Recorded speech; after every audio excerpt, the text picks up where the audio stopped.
Here are 6 brutally honest facts about severance pay that you need to understand if you are evaluating a severance proposal right now. Brutally honest severance fact number 1. You have no legal right to severance pay. There are no laws in America requiring severance pay, and your company is not required to pay you any severance at all. Brutally honest severance fact number 2. Most everyone out there is an employee at will. And that means you can be fired at any time for any reason or even no reason at all. This means that most all firings and employment terminations that happen are perfectly legal, and therefore it doesn't provide you with any leverage to negotiate a better severance package.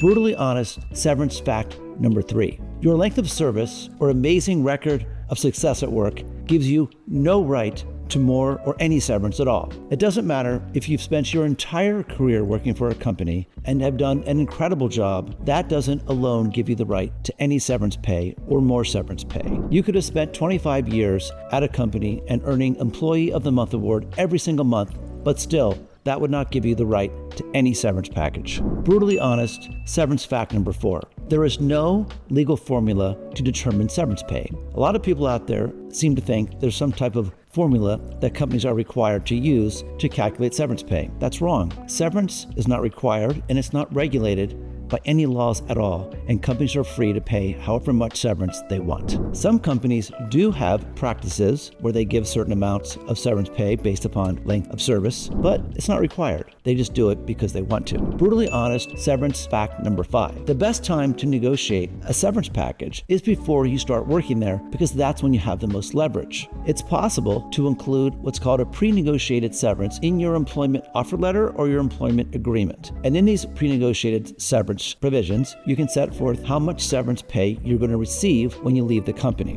The worst time to negotiate a severance package is when the company has asked you to leave, because that's when you have the least amount of leverage. Brutally honest severance fact number 6. In many cases, those with valid wrongful termination claims have the most leverage to negotiate better severance packages. What do I mean by this? If you believe that you were fired from your job for an illegal reason such as discrimination because of your age, your gender, your religion, etc., or because of retaliation or whistleblowing or any other law that protects your rights was violated in your termination, you probably have the ability to negotiate a better severance package. And if you've been presented with a severance offer in such a situation, you probably shouldn't take that first offer, because you probably have the ability to get more. You can negotiate it yourself, or you could go hire an employment lawyer to help you negotiate a better package. You're probably going to get a better deal if you have a good employment law firm like ours helping you in that situation. Those are 6 brutally honest severance facts that if you understand, it'll actually help you evaluate your severance that you're facing right now, because you're not going to be benefited if you're engaging in fantasies or illusions about what you're entitled to. It's better to be realistic about how it happens and what you're entitled to. If you need help with the severance package, either understanding it or negotiating better terms, I hope you can consider hiring our firm. Thank you very much.